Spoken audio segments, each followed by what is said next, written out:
Yahweh,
Je m'attends à ce que tu parles au travers du canal où je suis, pour faire du bien à quelqu'un, pour restaurer une vie, dans le nom de Jésus-Christ de Nazareth. Que toute la gloire te revienne ce matin. dans le nom de Jésus. Est-ce qu'on peut se lever, acclamer la personne du Saint-Esprit?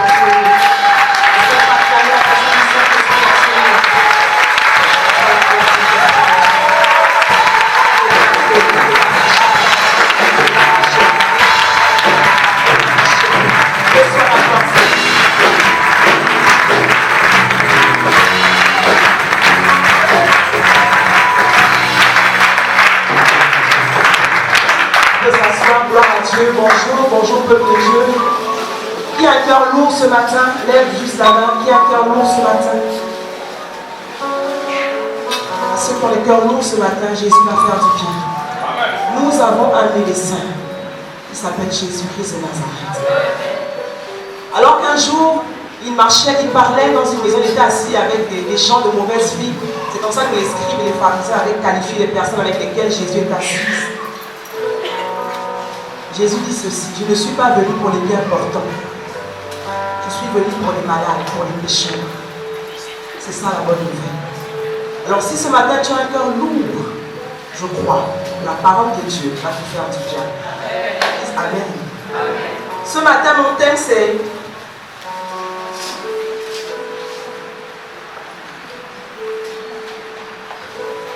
fais un pas et sois guéri des blessures du passé.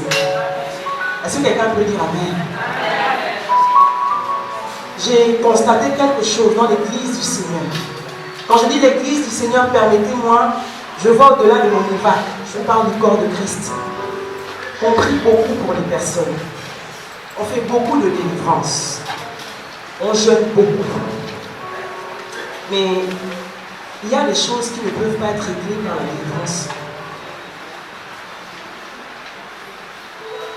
Ce n'est pas une histoire que l'onction est faible ou les bergers n'ont pas l'onction. Mais le problème est que souvent, les problèmes sont plus profonds et sont enfouis dans l'âme. Donc si on continue à prier pour les personnes, si on continue à faire des délivrances, ou encore si on continue aussi à juger, parce que dans l'église du Seigneur, nous avons également ces personnes-là qui passent leur temps à juger les autres sans pour autant trouver des solutions. Nous ne pourrons malheureusement pas aider ces personnes. Et il est de notre responsabilité de pouvoir édifier l'église du Seigneur au travers de sa parole. Pour rappeler à l'église, sinon dire et annoncer à l'église que Jésus est vraiment venu pour régler tous les problèmes. Dis avec moi, tous les problèmes. Bien aimé, il n'y a aucun problème qui dépasse le Seigneur Jésus. Et tous les problèmes que tu vis, Jésus les connaît parfaitement. Il connaît parfaitement l'origine de ces problèmes. Et il a la solution dans ses mains pour que tu sortes victorieux et victorieuse de ces problèmes. Que quelqu'un dise Amen. Amen. Mais le problème, c'est que souvent nous refusons les solutions que la parole de Dieu nous présente. Et nous-mêmes, nous cherchons des solutions que nous fabriquons. J'ai compris également que cette délivrance, cette guérison dont nous allons parler ce matin, dépend de toi. Il faut que tu fasses un pas et que tu décides d'être guéri. Il y a des personnes qui refusent de se laisser guérir par le Seigneur. Il y a des personnes qui, lorsque le Saint-Esprit veut les toucher, lorsque le Seigneur veut s'approcher d'elles, elles se ferment sur elles-mêmes. Elles se braquent. Mais je vais te dire ce matin que le danger c'est quoi? C'est que non seulement tu te fais du mal à toi-même, mais tu blesses sans cesse les autres. Parce que lorsqu'on est en communauté, il y a une façon de vivre. Nous sommes un corps, nous sommes une famille, il y a une façon de vivre. Et personne dans la famille de Jésus ne doit subir. Que quelqu'un dise Amen. Ce matin, il va falloir que tu te mettes face au miroir qui est devant toi et que tu reconnaisses ce que Dieu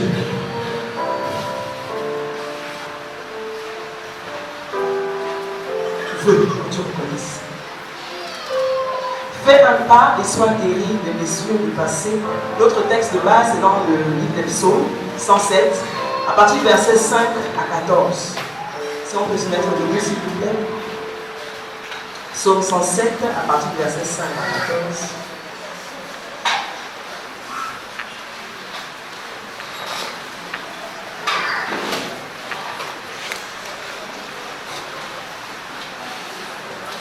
la Bible déclare ma version, c'est dans la Bible de Jérusalem, ils avaient faim, surtout ils avaient soif. Leur âme en eux. S'il vous plaît, il y a des personnes qui n'ont pas de Bible, levez juste la main, une hôtesse va venir vers vous et on va les récupérer à la fin du culte.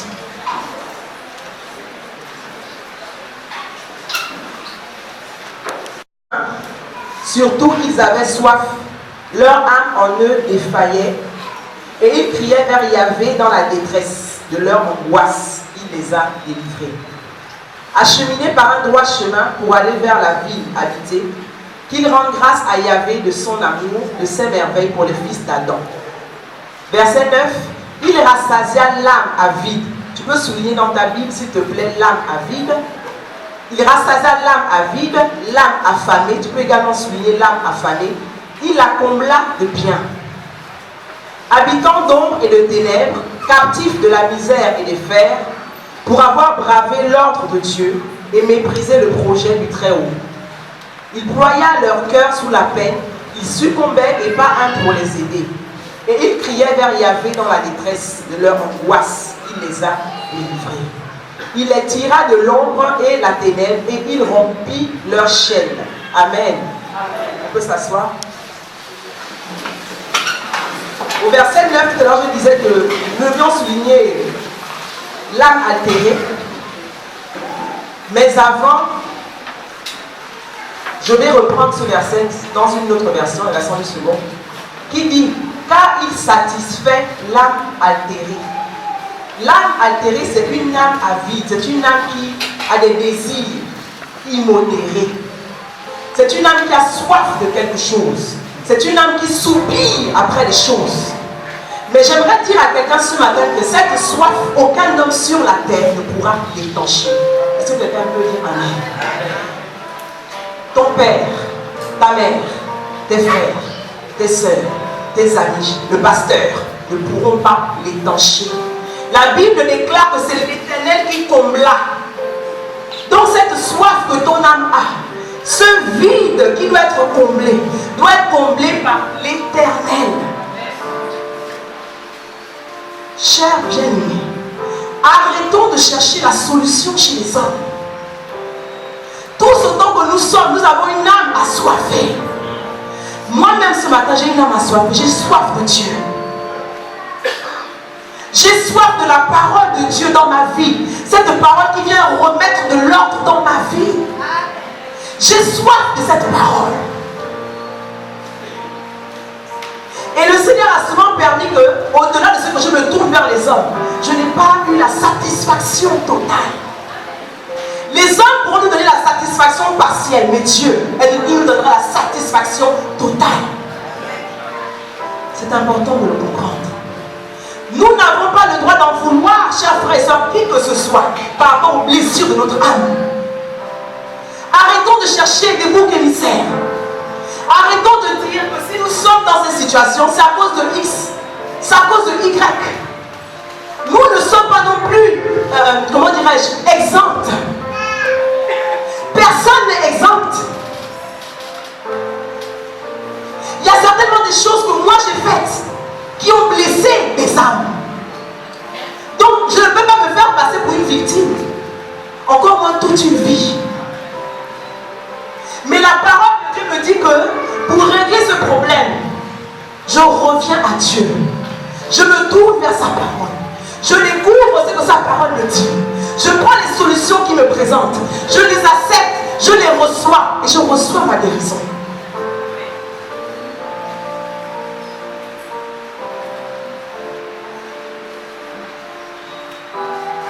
Au verset 20 de ce même chapitre du psaume 107, la Bible va nous dire qu'il envoya sa parole.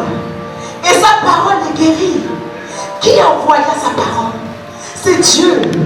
Dieu assis sur son trône a envoyé sa parole. La Bible nous dit de Jésus dans Jean 1 que la parole s'est faite chair.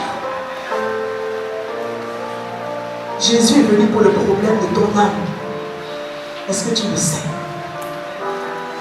Jésus n'est pas venu que pour la vie éternelle, mais il est venu également pour que ce que tu vives sur la terre, tu sois guéri de ça et que tu le glorifies. Parce que tu diras que Mon âme était, comme David a pu le dire à plusieurs reprises dans les psaumes. Il disait à Dieu, mon âme était dans la fosse. Tu as arraché mon âme de la fosse. Vous voyez combien de fois les mots forts de la fosse. Ça veut dire qu'il y a des personnes qui ont les âmes au fond des trous. Et elles sont assises dans l'église.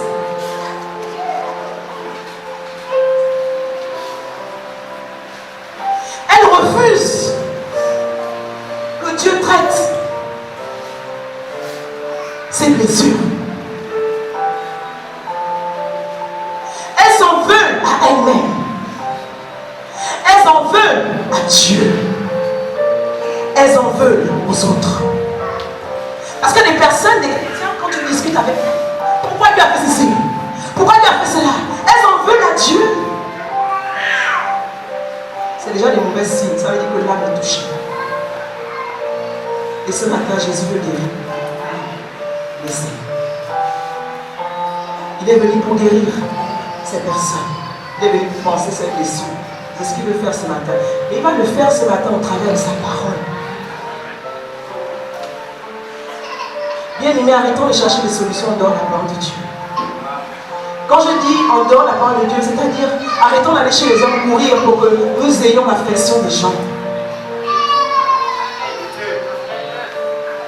Je ne peux rien te donner si l'Esprit de Dieu me donne cette capacité de te satisfaire. Je ne peux pas.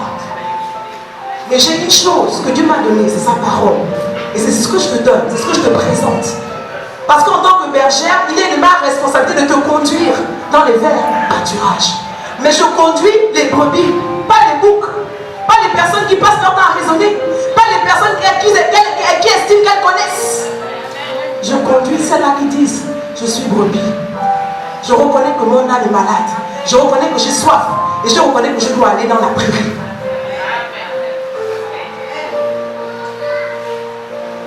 C'est important. Les gens racontent beaucoup de choses dans l'église du Seigneur. Quand je dis l'église, voyez toujours au-delà de mon évac. Oui, tel pasteur ne m'aime pas. Oui, il n'a pas le temps pour moi. Oh, ils sont méchants. Oh, ils ont porté le fardeau de l'autre. Oh, ils n'ont pas porté. On raconte beaucoup de choses. Mais le pasteur n'est pas un surhumain.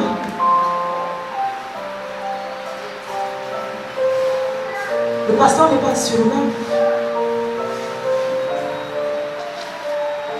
Les personnes blessées qui dans leur vie n'ont jamais, pour nous dire, connu l'amour. Oui, ça peut arriver. Mais la personne qui va combler ton cœur d'amour, ce n'est pas moi. Nous avons un père. Il y a des personnes qui, dans leur vie de famille, n'ont jamais eu l'argent de poche. L'église ne va pas combler ton argent de poche à 100%. L'église va t'emmener également à comprendre que l'église fera souvent, parce que c'est aussi sa responsabilité d'aider dans le social, mais l'église t'emmènera aussi à découvrir dans les Écritures ce que tu dois faire pour devenir prospère.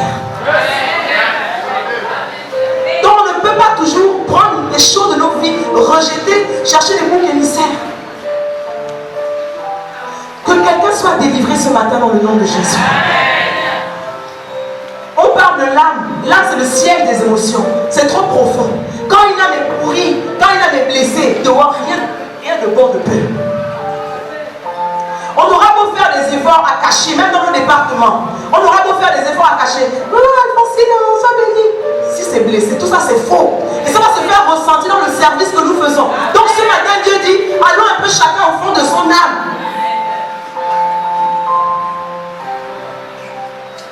Chers frères et sœurs, traitons nos âmes. Moi-même, je suis là ce matin. Quand je préparais ce message, Dieu m'a révélé, parce que j'avais posé une question à Dieu sur une situation que j'ai vécue pendant 10 ans. J'avais demandé à Dieu, pourquoi m'as-tu laissé vivre cette situation pendant 10 ans? C'est en préparant ce message qu'il m'a répondu. Il m'a dit, parce que pendant 10 ans, il fallait que je reprogramme quelque chose en toi. Donc je t'ai laissé subir, je t'ai laissé être humilié, parce qu'il fallait que tu apprennes à encaisser. Parce que je ne savais pas encaisser, je n'aimais pas. D'abord, je n'ai aucune raison, je n'avais aucune raison. Mais j'ai vécu dans un environnement comme ça, où j'ai vu mes parents divorcés, j'avais l'âge de 13 ans. Quand mes parents ont divorcé, j'étais une fille brillante dans mes études. Quand mes parents ont divorcé, ma vie a basculé. J'ai commencé les boîtes de nuit à 13 ans. J'ai commencé les bars. J'ai commencé à sortir avec les hommes, j'avais 13 ans.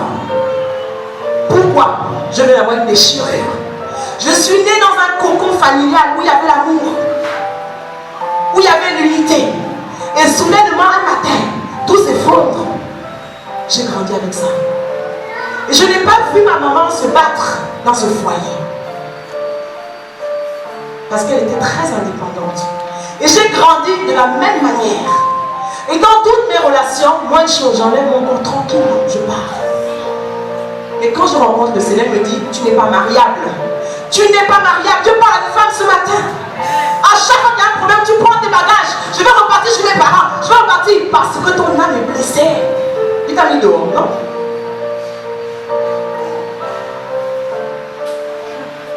Est-ce qu'il a pris les bagages et puis il a mis les bagages dehors, non? Mais tu ne veux pas supporter.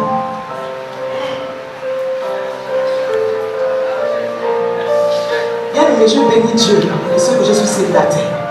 Et je bénis Dieu de ce que cet homme-là aura une femme vraiment représentée par ça.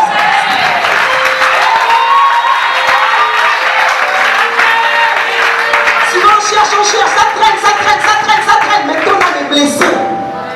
Et si tu ne laisses pas d'abord Dieu guérir pendant cette période-là de célibat, quand tu vas rentrer dans le mariage avec toutes les blessures, tu vas les blesser l'enfant d'autrui. Dieu parle à l'église ce matin. Les blessures de l'âme, il y a beaucoup de dégâts dans nos églises.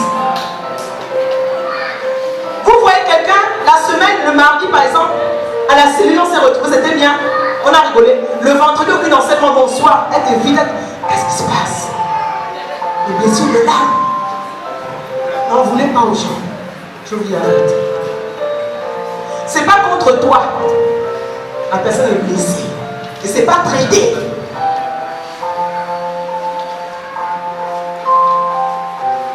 Il y a des signes, des symptômes dans la vie de ces personnes. Dans leur langage, moi. Mauvais signe.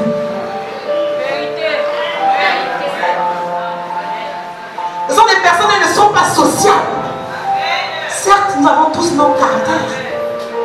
On n'est peut-être pas obligé d'être amis avec les gens, mais dire un bonjour et sourire à ton frère, ça ne va rien t'enlever. Je ne suis pas responsable de ta vie ou de tes problèmes. Parce qu'il y a des blessures.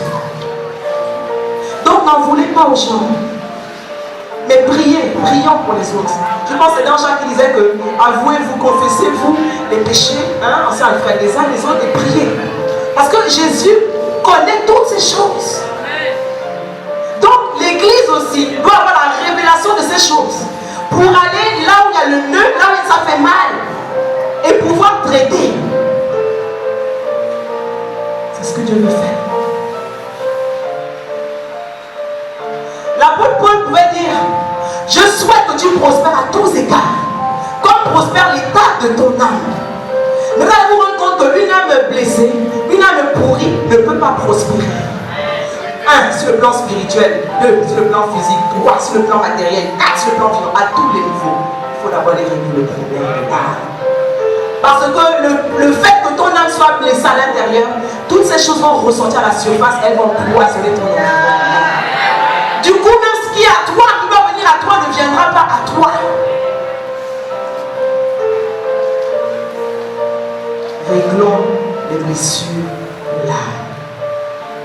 Et ce matin, Dieu ne va pas te parler, dépouiller, mais il va également nous donner par sa parole des clés pour qu'on se sorte. Parce que c'est ça la bonne nouvelle. Alors, une liste non exhaustive des causes des blessures de l'âme.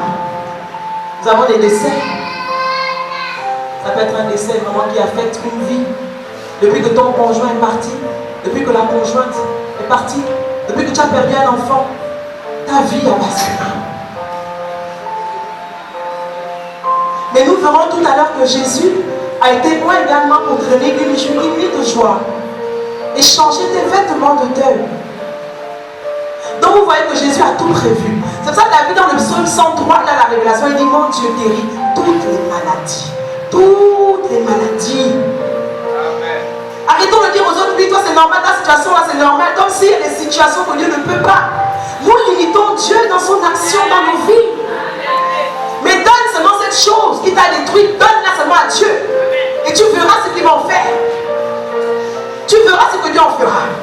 Il est fidèle et je crois ce que sa parole me dit. Nous avons le divorce. Tout à l'heure, j'ai fait mon témoignage ici. C'est dommage, je ne vois pas maman, je ne vois pas papa. Gloire à Dieu. Je ferai tout pour qu'ils écoutent également cet enseignement-là. Parce que mes parents sont divorcés. Et je continue de croire que Dieu fera quelque chose. Parce que s'il a pris le soin de prendre ma mère, qui était loin de lui, qui ne le connaissait pas, il l'a emmenée dans sa présence. Il a fait la même chose avec papa. Ça veut dire qu'il y a quelque chose que Dieu va faire.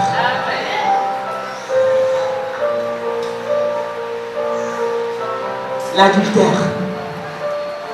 Il y a des personnes qui avaient juré. Il y a des personnes de principe dans la vie. Mais le problème avec les principes, c'est que quand les principes, nos principes personnels rencontrent la parole, il y a un crash. Parce que la parole de Dieu, la conception de l'amour pour la parole de Dieu ne cadre pas avec nos principes. Donc quand toi tu dis que le jour où il me trompe, c'est fini. Tu as besoin d'être renouvelé dans tes pensées.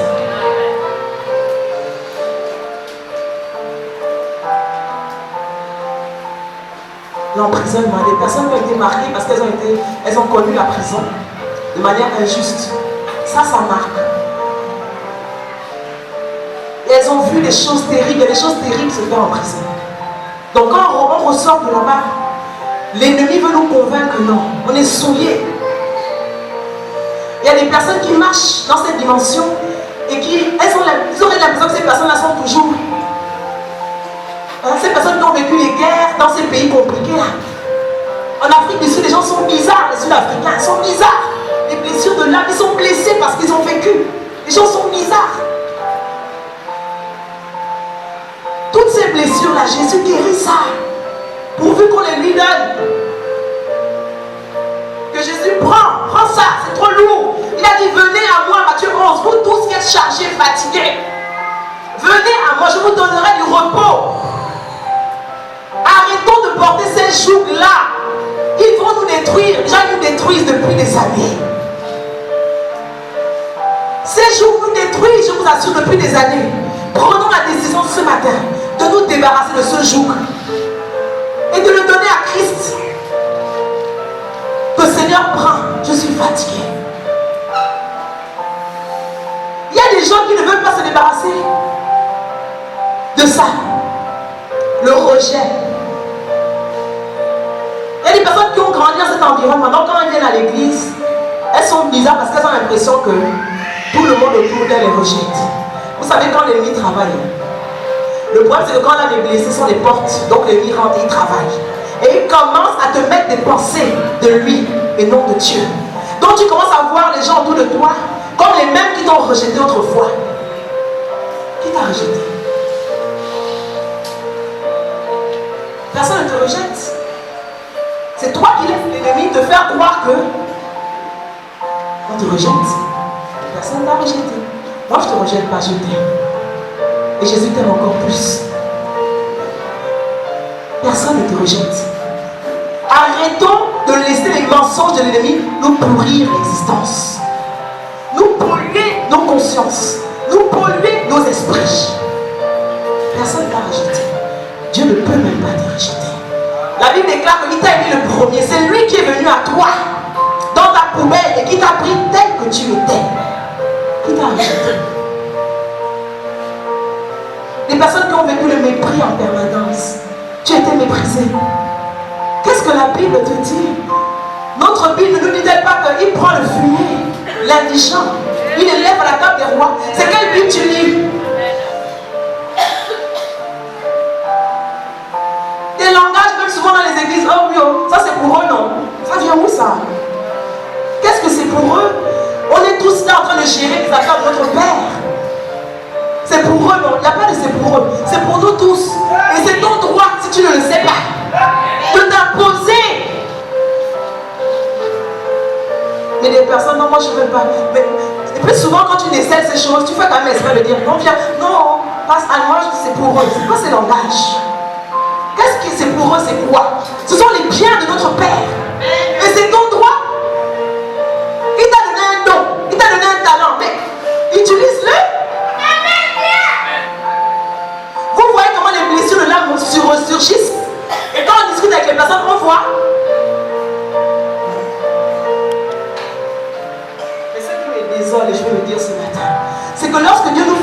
déceler ces choses et qu'on le dit aux gens, les gens ne veulent pas comprendre. On va pas passer le temps à faire les délivrances. Même là où on n'a pas besoin de s'épuiser, on va s'épuiser. Alors que le problème est ailleurs. Arrêtons de chercher aussi la facilité à la fois. L'homme de l'onction, donc le diable ne veut ou pas. Quand il va poser la main, les démons vont partir. C'est la facilité. Parce que nous refusons d'aller aussi vers la Bible. Les chrétiens n'aiment pas lire la Bible. Ils sont que la vérité, on ne veut pas la Bible.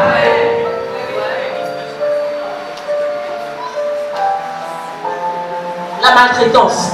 Les personnes qui ont été maltraitées. Et quand ils viennent à l'église, ils ont l'impression qu'on les maltraite également. C'est ce que je disais tout à l'heure. Tout ça, ce sont des mots. Parce que ces choses ont détruit des vies, ont détruit des personnes. Et Jésus le sait. Jésus a été loin pour régler ces problèmes. Mais est-ce que tu crois en cela? Est-ce que tu acceptes cela? Est-ce que tu es prêt à recevoir l'onction de Dieu pour être guéri de ces problèmes? C'est là où est tout le problème. Il y en a qui s'abandonnent et qui disent, Seigneur, je répands mon âme devant toi. Et puis il y en a d'autres qui disent non. Et ceux qui disent non, c'est ceux-là qui fatiguent le plus les serviteurs de Dieu. Les violences, l'inceste, les chocs affectifs, les échecs scolaires. Comme ça n'a pas marché pour toi à l'école, quand tu viens à l'église, tu te dis aussi que ça ne marchera jamais. Les apôtres qui ont été choisis par l'Éternel n'avaient pas les bacs plus simples, n'avaient pas les doctorats. Qui t'a dit que ça ne marchera pas? Qui t'a dit que Dieu ne posera pas ses regards sur toi? Dès qu'il pose des regards sur un homme, lorsqu'il décide de changer une vie, il est capable de t'envoyer dans des formations. Il est capable de tout. C'est-à-dire qu'en fait, il nous prend en charge. Ce n'est pas les hommes qui nous prennent en charge. Même quand un homme a fait du bien, c'est parce que Dieu lui l'a ordonné de nous prendre en charge. Eh bien, que Dieu nous délivre ce matin. Dieu veut que nous soyons prospères à tous égards. Dieu veut que mon miracle soit prospère à tous égards. Toi, moi, le leader, tout le monde, la famille de Dieu. Et quand Dieu voit son église macabre, il en souffre. Mais le problème, c'est que quand il nous présente des solutions, l'église ne veut pas prendre les solutions de Dieu. L'église veut chercher ses propres solutions. Des personnes qui ont été trahies, oui, tu as été trahi, mais ce n'est pas la fin du monde. Et d'ailleurs, la personne qui t'a trahi t'a fait du bien. Parce que toute chose concourt au bien de ceux-là qui aiment le Seigneur. Judas a trahi Dieu, mais ça a été le plan de Dieu à s'accomplir. Donc vous voyez que la parole de Dieu nous emmène à une autre conception de la vie. Mais si on est loin de cette parole, dites-moi comment. Comment on va faire? Il dit, il envoya sa parole. Et sa parole est guérie. C'est la parole de Dieu. Je dis bien, c'est la parole de Dieu qui guérit. Elle est puissante. Paul dit, elle est plus tranchante qu'une épée à double tranchant. La parole sépare l'âme et l'esprit, jointure et moelle. Elle est puissante. Pourquoi on réduit la parole de Dieu dans certains domaines, et puis dans d'autres domaines, on laisse la parole de Dieu en dehors? Il envoya sa parole. Sa parole est guérie. Je ne sais pas ce que tu as vécu qui t'a traumatisé jusqu'à aujourd'hui. Mais je te dis que si tu continues de rester dans cette position, tu ne seras pas prospère. Quand je parle de prospérité, ne voyez pas l'argent. Tu as besoin d'être épanoui selon le Seigneur. À tout point de vue. Sur le plan spirituel, dans ton ministère, dans ton foyer, dans ton travail, dans tes affaires, dans tes relations avec la famille, dans le voisinage. À tous égards. C'est ça la volonté de Dieu pour nous. Est-ce que vous le savez? Je suis venu dire à quelqu'un ce matin en point 1 que Jésus a reçu l'onction pour te restaurer. Dis Amen. Non, dis Amen. Non, dis Amen. Non, dis Amen. Parce qu'il a payé un prix. Et il a reçu l'onction pour.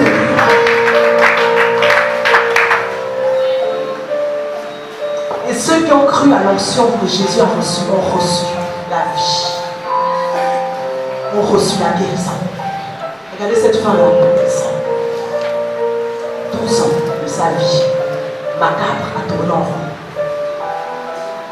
Les hôpitaux, les ceci, les cela, pour une perte de sang, 12 ans. Le sujet dont on parle ce matin est un sujet sérieux. Il y en a qui ont tourné en rond dans leur vie depuis des années. À cause des blessures, là, on est en train de parler ce matin.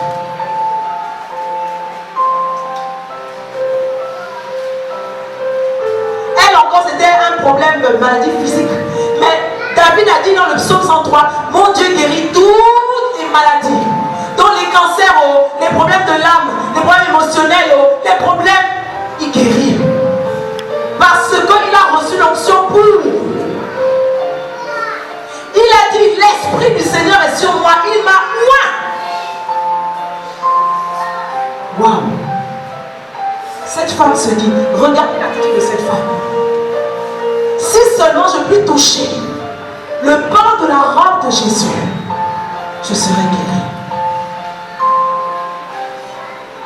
On va poser une action prophétique, c'est fort dans mon esprit, tu es là ce matin. Tu te retrouves dans cette situation, viens toucher le vêtement, viens toucher. L'Esprit de Dieu est disponible. Cette femme a dit en elle-même, si seulement je puis toucher le bord de la robe de Jésus, je serai guéri. On passe en action prophétique sous la conduite de l'Esprit de Dieu. Si seulement je puis toucher le vêtement. Regarde l'attitude de la dame, contrairement au malade de Bethesda. 38 ans, il est assis au bord de la piscine. Waouh! Tu n'es pas fatigué de dire que quand l'autre va changer, je vais le lever. Tu n'es pas fatigué? 38 ans de sa vie. On parle des choses sérieuses.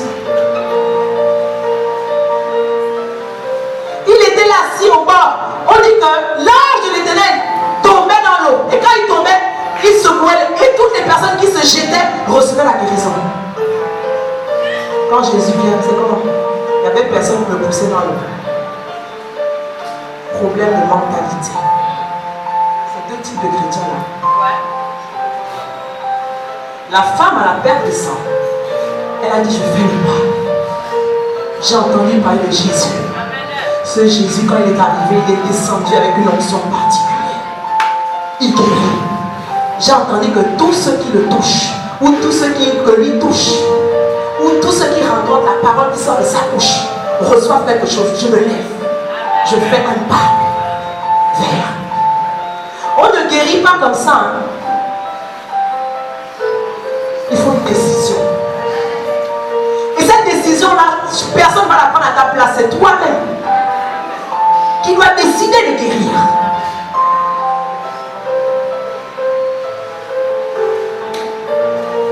Elle a pris sa décision. Dieu aime les hommes et les femmes de décision, qui prennent les décisions. C'est pas Dieu connaît, Dieu va faire, Dieu connaît, Dieu va faire, Dieu connaît. Non! Il veut que tu prennes, il y a une décision que tu vas prendre.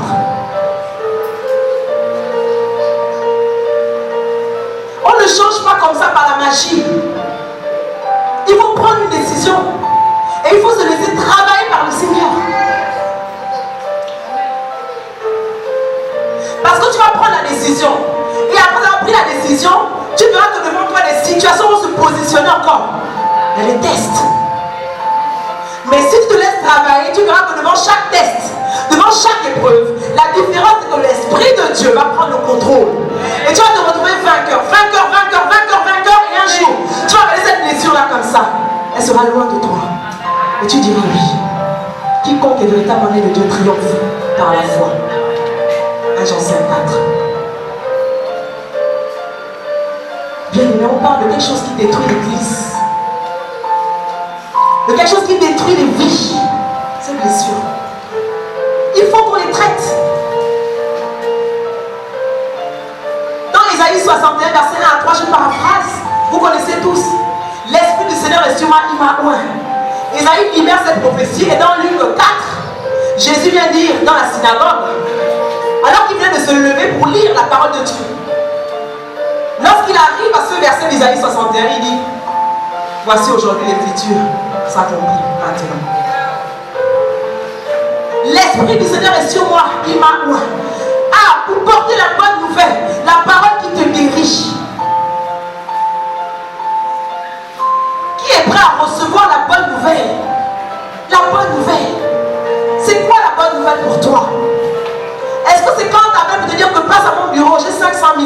nouvelle. Malheureusement, ce n'est pas ça la bonne nouvelle. Parce que les 500 000, tu vas les prendre, tu vas les dépenser. Quand ça va terminer là,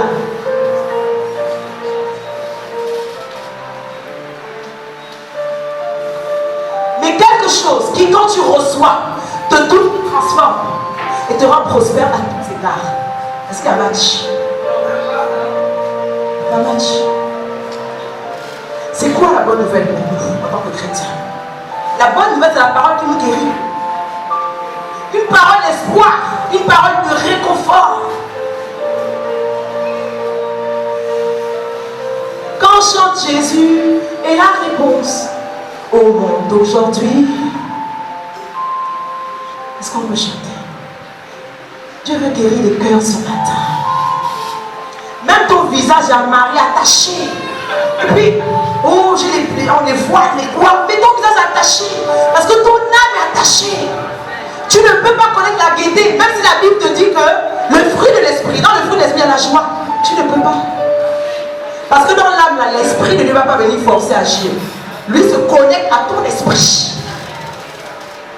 Et il impacte ton esprit. Frère, il est la réponse.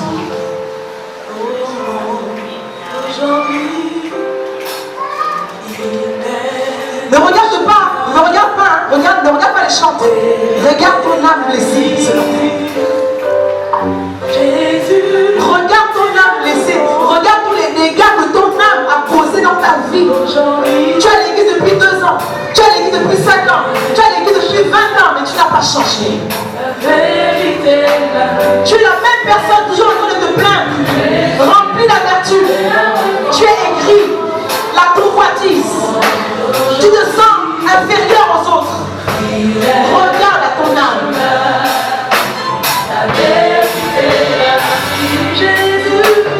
Jésus est la réponse au monde d'aujourd'hui. Il est le chemin, la vérité, la vie. Jésus est la réponse au monde d'aujourd'hui. Il est le chemin, la vérité, la vie. Jésus est la réponse au monde d'aujourd'hui. Il est le chemin, la vérité, la vie. Si tu as des amis, toi tu ne peux surmonter. Non, c'est les dons purs. Jésus est la réponse au monde d'aujourd'hui. Il est le chemin, il est le chemin, la vérité, la vie. Jésus est la réponse, Jésus est la réponse au monde d'aujourd'hui. Il est le chemin, la vérité, la vie.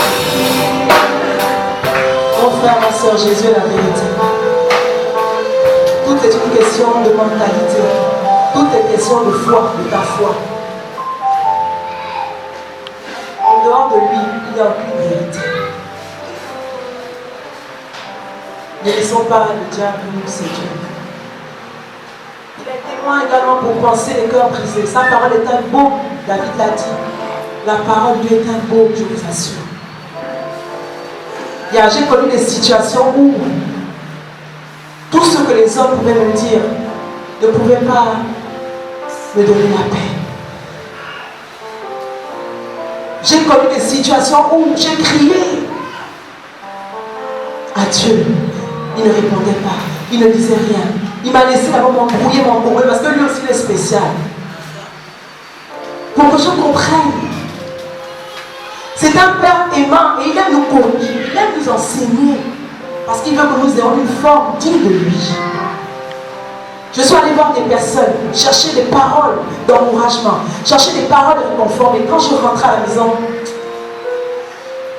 c'est pas que ce que les gens me disaient n'était pas bon ou vrai. Mais je sentais qu'il manquait quelque chose.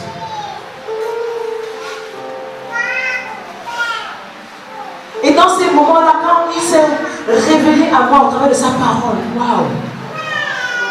J'ai découvert comme David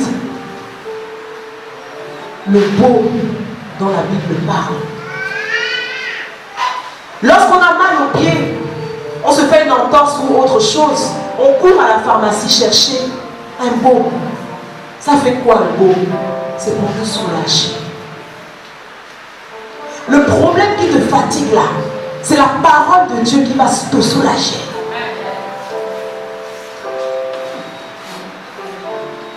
Est-ce que tu es prêt à laisser la parole de Dieu te soulager? Là la question.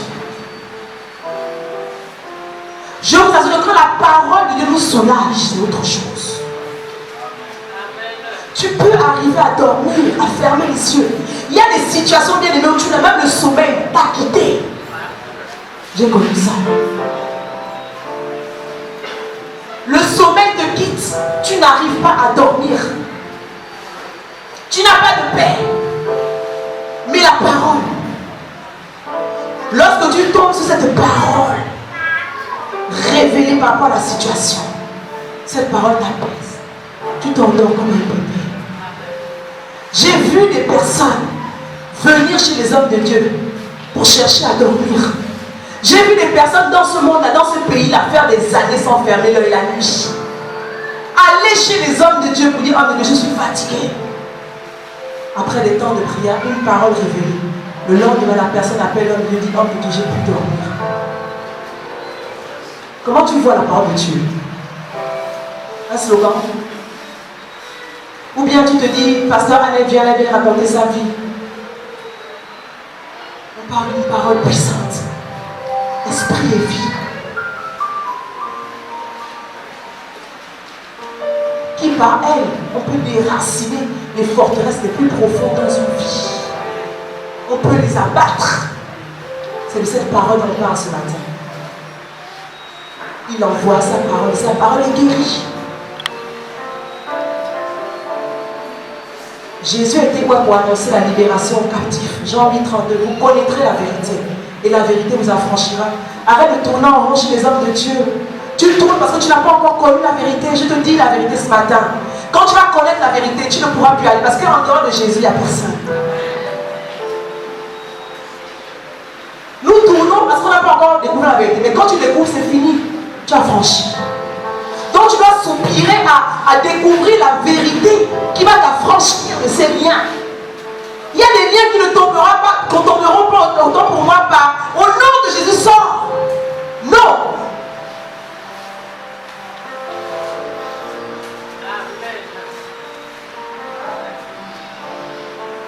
Tu as besoin de rencontrer cette vérité. Jésus, c'est lui qui délivre.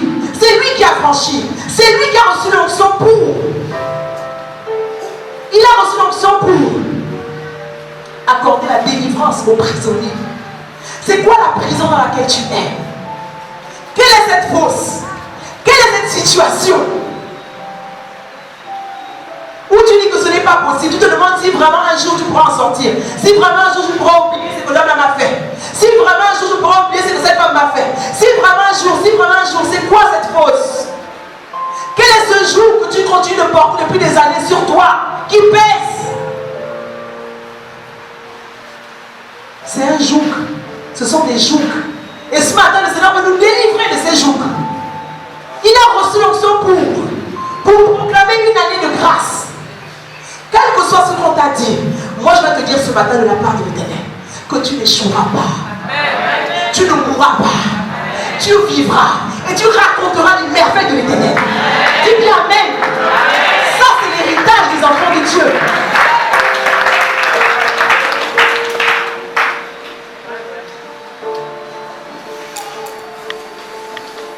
Oui, tu seras prospère à tous égards. C'est ton héritage.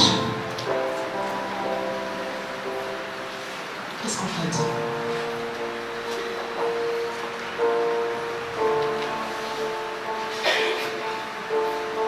Mais également, il a été quoi pour un jour de vengeance. Dieu te rassure que la justice divine est réelle. C'est pour ça qu'il dit que nous-mêmes ne nous faisons pas justice. Est-ce que quelqu'un comprend ce matin? Arrête de chercher à te faire justice toi-même. Mets-toi juste debout et tu verras la rétribution des méchants. Arrête de te battre. D'abord le combat là, tu ne peux pas. La Bible dit que c'est lui qui combat pour nous. C'est lui l'éternel Dieu des armées. C'est pas toi la servante des armées. Ou le serviteur des armées. Mais c'est lui l'éternel des armées. Donc c'est lui qui ordonne à ses armées de mener le combat en notre faveur.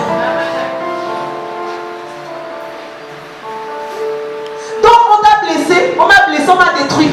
Mais j'avance avec mon Dieu. Il combat pour moi. Il a vu ce qu'on m'a fait. Il a vu les injustices. Il a vu ce que j'ai subi. Mon Rédempteur est vivant. Il se lèvera le dernier pour moi. C'est pas Anne qui dit, hein, c'est la parole de Dieu. Il a été point pour te faire justice. Pourquoi tu veux te faire justice toi-même? Tu risques de prendre des coups pour rien. Parce que Christ n'est pas avec toi. Pour consoler tous les affligés. Pour leur donner un diadème au lieu du centre. Il nous donne son pouvoir. Il nous donne sa royauté. Waouh! Et il a fait de nous un sacerdoce royal. Qu'est-ce que nous faisons de tout ça? Pourquoi choisir de continuer à être aigri? Tu ne crois pas que tu es un sacrificateur? Tu ne crois pas que tu es devenu... Tu fais partie d'un sacerdoce royal. Moi je crois. Je ne suis pas n'importe qui. Je n'attends pas qu'un homme vienne me dire qui je suis. Parce que Dieu m'a déjà dit qui je suis.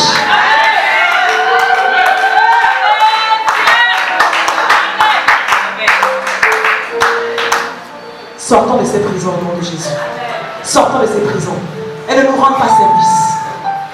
Elles nous gardent en captivité. Elles nous empêchent même de rétablir la paix autour de nous. Parce qu'on reste sans cesse avec ces gangrènes, ces douleurs. Et du coup, on ne peut pas pardonner. Du coup, on continue à se regarder en ennemi, dans nos familles, partout, à cause de toutes ces choses.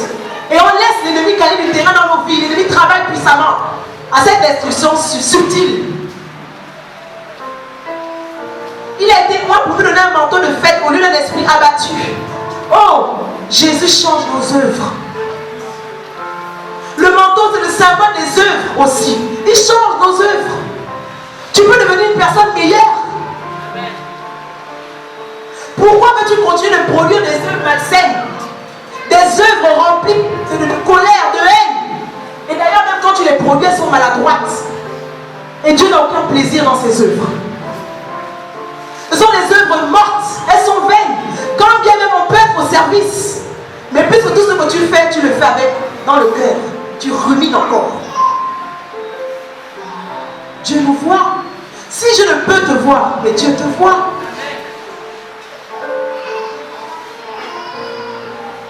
Ils sont ton cœur, ils sont tes reins. Il te connaît mieux que toi-même. Tu ne te connais. Rien n'est caché devant sa face. Mais il te dit qu'il a été roi pour te donner un manteau de fête. Il a été roi pour qu'on te célèbre aussi. Est-ce que tu sais qu'on va te célébrer? Non, toi-même me dérange. Vous voyez l'église? Ah, Saint-Esprit, aide-nous. Donc vous ne savez même pas qu'on doit vous célébrer à cause de Jésus. Ah bien aimé, on doit te célébrer. Moi on me célèbre, et on me célébrera. Aussi longtemps que je resterai dans cette alliance fidèle à mon Dieu. Partout où je passerai, je me célèbre. Parce qu'il y a un manteau de fête sur moi. Il y a un diadème. Hein? Maman, non, si tu sors du mariage, je ne t'ai pas vu, tu avais ça, le diadème? Tu avais, hein? Gloire à Dieu. Donc les gens spirituels, quand ils me voient, ils savent qu'il y a un diadème. Ça veut dire, les gens me disent toujours que, ah maman, ah, tu es une reine, hein? Tu es glorieuse, hein? Oh, je t'ai vu dans un songe, hein? Oh, c'est pas pour me glorifier, mais cela est également ton partage.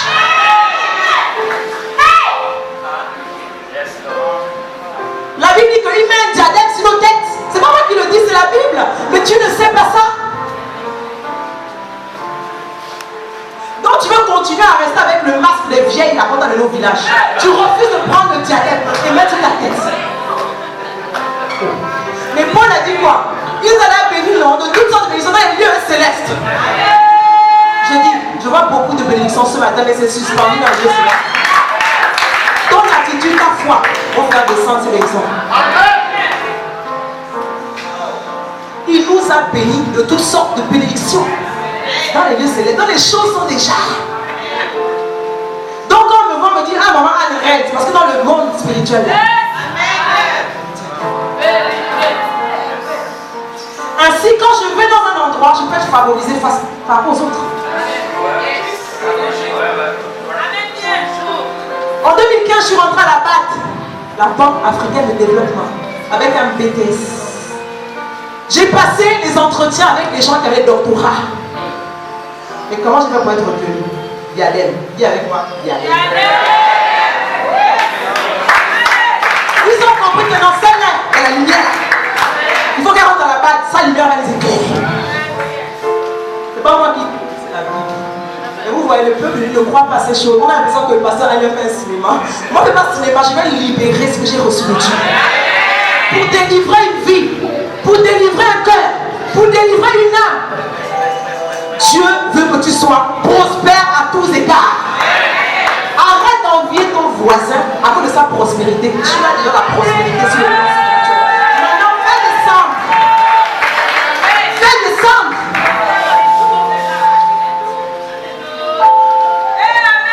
Dans l'église, nous vivons les envies, nous vivons les jalousies, nous vivons les convoitises. Pourquoi? Parce que les gens ne savent pas ce qu'ils sont.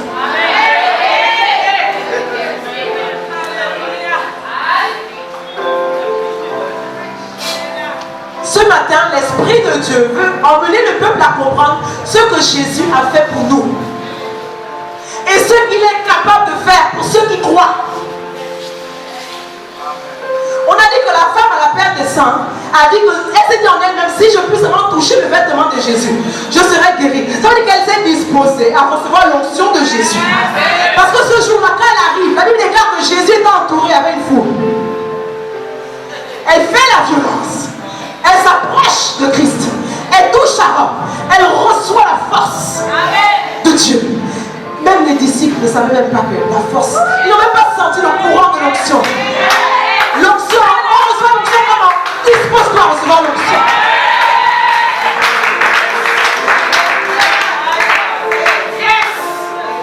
Et quand Dieu dit que, quand la Bible, l'Esprit de Dieu nous dit ce matin, que l'Esprit de Dieu est sur moi, il va voir pour moi. Est-ce que tu es disposé là où tu es là à recevoir l'onction? Tu es disposé. Tu es disposé à recevoir l'onction. Tu es disposé à recevoir l'onction. Reçois.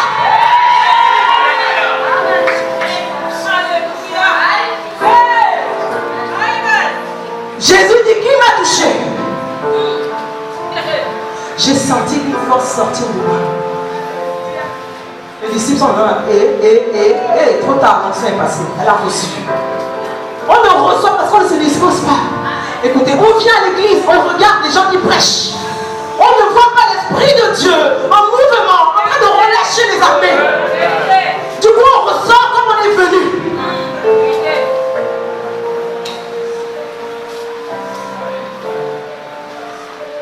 Ma Bible me dit que l'onction de Dieu qu'il a reçue me guérit. Je crois que cette onction me guérit. Je vois cette onction. Je la vois dans l'esprit. Je la vois dans l'esprit. Je me dispose à la recevoir. Et je la reçois. Et je rends grâce à Dieu. Parce que je crois.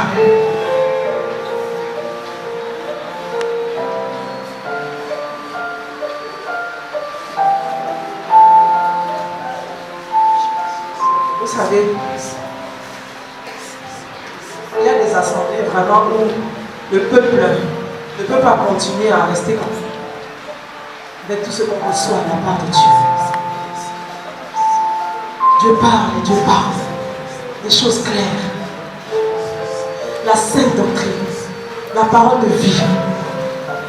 Encore une assemblée qui ne grandisse pas, soit tout le temps dans les miracles, les démons, je vais comprendre, mais une assemblée qui enseigne. Je vous en supplie, faisons un effort. Ces choses doivent être visibles. À un moment donné, on doit se dépouiller devant le Seigneur. Je vous dis, on doit se dire que je vous dis là, moi-même j'ai vécu ça, je continue de vivre. Parce qu'avec Dieu, c'est jamais fini. Chaque jour, il travaille en nous. Et aujourd'hui, je peux, au-delà d'un problème, rire. Dans mon environnement, tous ceux qui me connaissent, vous m'avez déjà vu triste. Vous-même, vous êtes là, répondez-moi. Mais quand je viens ici, ça ne veut pas dire que c'est rose. Dans mon travail, je passe mon temps à rire avec tout le monde. Mes enfants m'appellent maman Colgate, mes enfants toujours dehors. Vous croyez que je n'ai pas de problème? À un moment donné, je dis à Dieu, je me débrouille, viens travailler, viens traiter. Ce qui m'empêche de rire, viens traiter. Je n'ai pas à faire subir mes humeurs aux gens. Je n'ai pas à faire subir mes échecs aux gens. Les gens n'étaient pas. Et d'ailleurs, les échecs de moi-même, dont moi-même je suis responsable.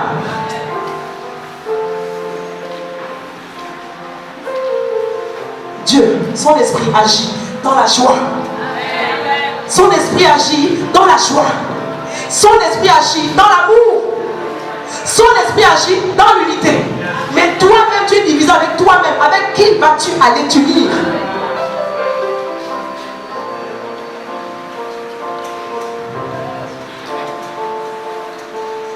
Alors, 6 clés, je vais aller à la fin. 6 clés qui nous conduisent vers la guérison intérieure. La première clé, accepte que tu es malade. Ça, c'est la base. Dans Marc 2, verset 17, je l'ai dit au début, Jésus a répondu clairement, scribe aux pharisiens. Là, il venait de clouer la bouche de ces hommes qui se pensaient tellement, c'est-à-dire qu'ils pensaient que c'était des personnes saintes. Ces gars étaient quand même graves. Des hypocrites, des gens que Jésus traitait de tombeaux blanchis. Ils croyaient qu'ils étaient dignes. Et ils ont commencé à critiquer. Oh, les collecteurs d'impôts ne sont pas des gens de bonne vie. Oh, ce sont des gens de mauvaise vie. Et puis Jésus dit que non, stop. Je suis venu pour les malades. La première chose, reconnais que tu es malade. C'est pas c'est elle qui est malade. C'est elle qui m'a détruit. C'est lui qui est malade. Non. Seigneur Jésus, je suis malade. J'ai un problème. Seigneur Jésus, j'ai un problème. Je n'arrive pas à pardonner. J'ai un problème parce que quand je vois les autres avec, j'ai envie d'avoir. J'ai envie d'avoir. Donc, le fait de ne pas pouvoir avoir, quand je les vois avec, l'amertume monte en moi. Dis Jésus, j'ai un problème, peuple de Dieu. Il est médecin. C'est pas seulement le fire. Non, il est médecin. Je veux ce que l'autre a, je veux ça. Seigneur, ce n'est pas bien. Tu as dit que je n'ai pas convoité, mais c'est plus fort que moi. Je veux ce que l'autre a. Et même si on nous donne la même chose, j'aurai toujours l'impression que ce que l'autre a est mieux que ce que moi j'ai. Je veux, c'est un problème. Tu dis, Jésus, je suis malade.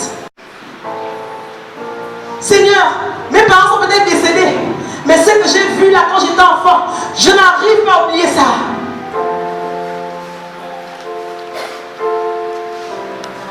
Certaines femmes dans leur ménage, elles ont tellement été victimes d'infidélité, elles ont vu ça dans les foyers des parents, que dans le ménage, même quand le pauvre homme n'a rien fait, elle passe le temps à fouiller le téléphone, elle veut tout contrôler, Tu es malade. Mais oui, tu n'as pas confiance, tu n'as pas de paix. Le châtiment qui donne la paix est tombé. Mais enfin, c'est que tu es malade, sœur, ma fille. Tu as un problème.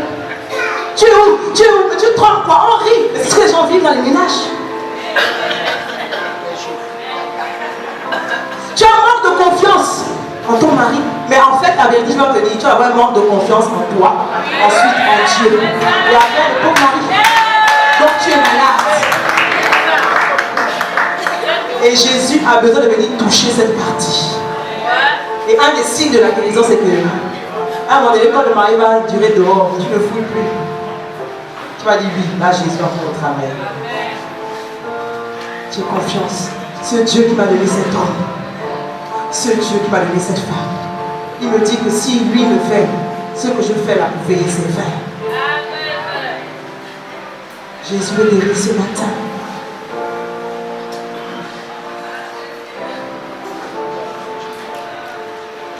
Même dans les entreprises,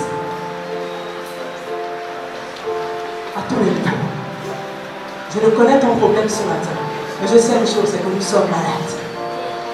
Je dis bien nous parce que moi aussi, nous sommes malades. Et c'est pour nous que Jésus est venu. Si on n'était pas malade, il ne serait pas venu. Il a dit lui-même. La deuxième clé ici, c'est prendre la décision de guérir. Vous savez, si tu veux ignorer un problème, j'ai bien peur que ce problème va continuer d'embêtir. À un moment donné, il faut bien que tu l'affrontes, que tu prennes une décision. Donc, une décision s'impose à toi.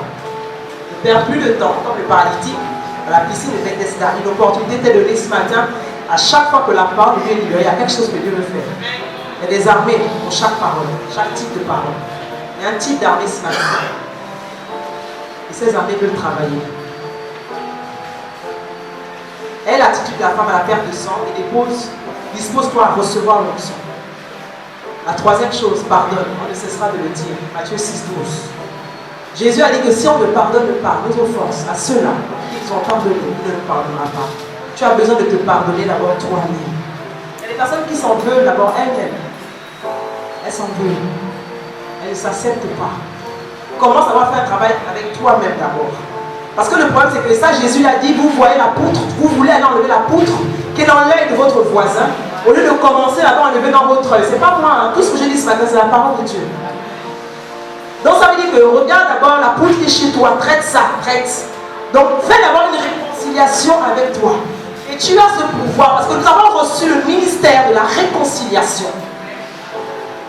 Nous l'avons reçu par Christ. Donc réconcilie-toi d'abord avec toi-même. Ensuite avec Dieu. Et ensuite avec les autres. La quatrième clé, exerce la prière véridique. Appelle les choses par leur nom. Toi-même tu as identifié, tu connais. Maintenant quand tu pries, c'est une prière, elle est vraie. La prière véridique. Parce que tu as mis le nœud là où ça fait mal. Dieu va agir. Ne fais pas les prières, souvent on fait les prières en haut, en haut, en haut, non. La prière véridique, être vrai. Seigneur, je suis jalouse. J'ai grandi comme ça.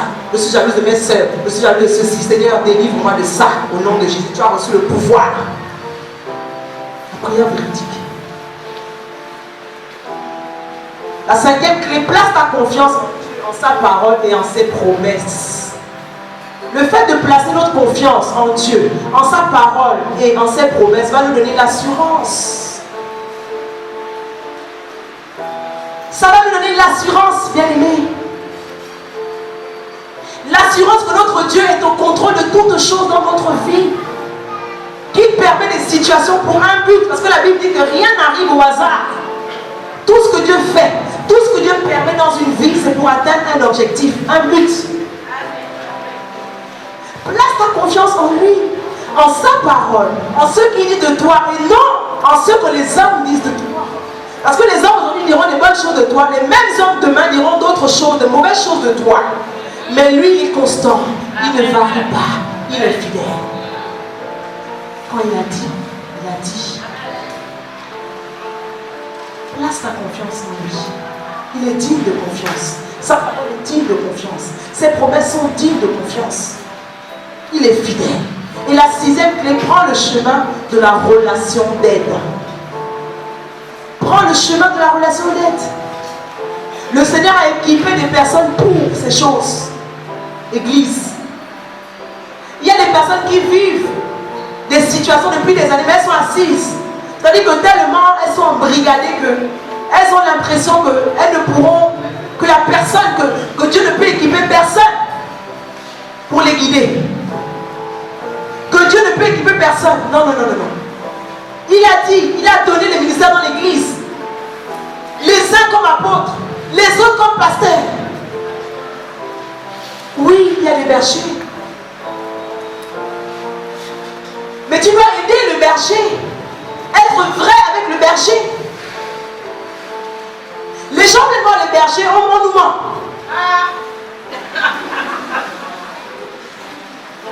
Comment on peut aider comme ça?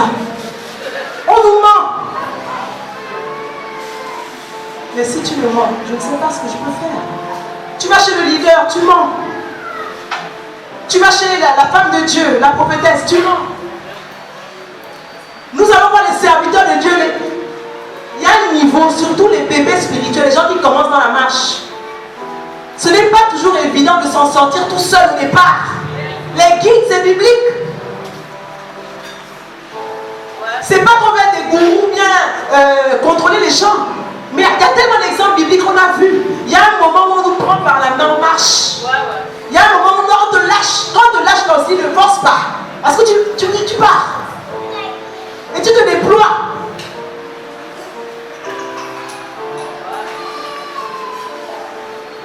Si aujourd'hui on n'a plus confiance dans l'église, ok, aux hommes, mais on a au moins confiance à la personne du Saint-Esprit qui va te conduire chez la personne qui l'a mandaté pour te conduire au moins. Le problème aussi, c'est parce qu'on fait les choses par sentiment et par préférence. Parce que j'aime voir X ou j'aime voir Y. Mais si tu viens vers moi parce que tu aimes me voir, tu ne recevras rien. Mais si tu viens vers moi parce que l'Esprit t'a dit que en Anne, j'ai mis quelque chose, cette femme va te pousser, tu sortiras de cette situation, tu vas recevoir.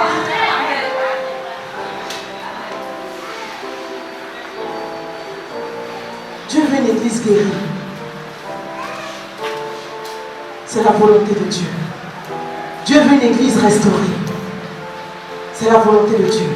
Dieu veut une église prospère. C'est la volonté de Dieu. Si tu es aigri, si tu es dans l'amertume, si tu es dans les lamentations, ce n'est pas la faute de Dieu. C'est ta faute à toi-même. Parce qu'il a dit, je vous ai donné les clés. Il nous a donné les clés. À nous de prendre ces clés, les mettre en pratique, afin de voir la gloire de Dieu.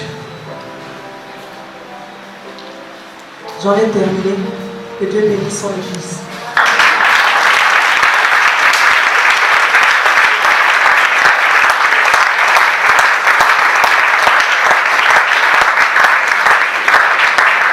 Alléluia.